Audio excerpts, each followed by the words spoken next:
Artemis 2 synon hënën pas 54 vjetë. Misioni Artemis 2 do të ketë ekipazh në bord dhe ky është pikërisht shkaku pse ky flotërim është historik. Ky do të jetë misioni i parë me njerëz udhëton drejt hënës që nga viti 1972.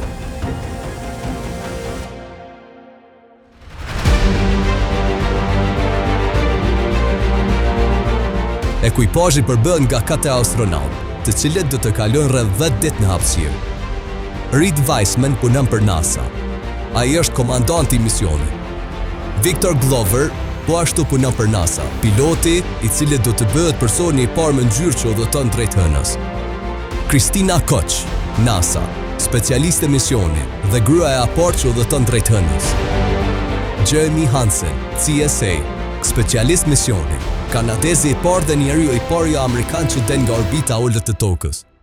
Ata nuk do të ulen në sipërfaqen e hënës, por do të kryejnë një flutërim rreth saj, i cili quhet flyby. Për të testuar sistemet e anijes Sputnik Orion dhe raketës SLS me njerëz brenda. Misioni do të thyejë rekordin në lartësisë nga toka për një anije me ekipazh, duke kaluar mbi 7 kilometra përtej anës së largët të hënës. Ky është hapi i fundit kritik përpara misionit Artemis 3, i cili synon të dërgojë përsëri njerëz në sipërfaqen hënore.